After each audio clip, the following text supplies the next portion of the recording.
Title: Biden Balancing Act, Preserving Presidency While Globetrotting. TLDR. Biden's off on a Euro trip, leaving a massive domestic agenda and, by his own admission, his presidency on a precarious Capitol Hill seesaw. But hey, who said being president was a walk in the park? This trip intertwines domestic and foreign policies tighter than earphones in your pocket, as Biden urged Dems to green-light an enormous spending package before his Italian job. Hopes are high for his return with a legislative trophy. But what if he doesn't?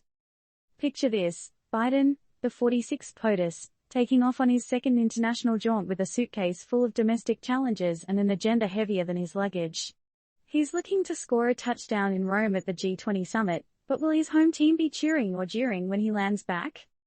As Biden hopped onto Air Force One, he painted the Democratic tug-of-war over the deal as a display of compromise between liberal and moderate party members. You know, just your average, everyday diplomacy in the face of pressing national matters. Isn't that what politics is all about, finding the middle ground? But the road to consensus isn't exactly paved with roses. Some cherished items, like paid family leave and tuition-free community college, were sacrificed in the name of compromise, causing ripples of disappointment within his party.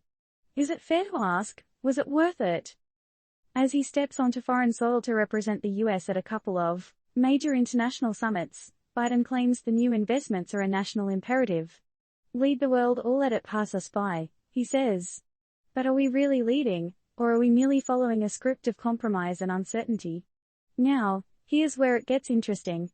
The president has presented a $1.75 trillion framework agreement, which, to put it lightly, has raised a few eyebrows among progressives. This puts him on a tightrope as he meets global leaders, hoping to boast about a legislative win rather than jet off across the Atlantic with nada, zip, zero. So, what's going to be in Biden's postcard home? Wish you were here. P.S. Secured a major deal or great pastor. P.S. No deal yet. Despite internal tension, Biden seems determined to project confidence to his foreign counterparts. He insisted, "It's a good day. Everyone's on board." But with some liberal members expressing their need for more details and maintaining their firm stance on passing the social spending bill in tandem with the infrastructure deal, how smooth will this ride really be? Here's the thing, Biden's performance overseas is directly linked to his credibility back home. And with climate change at the forefront of discussions, the world will be scrutinizing the US's commitment to battling this global issue. A misstep could not only rock the boat but risk tipping it entirely. Do you think Biden can navigate these rough waters successfully?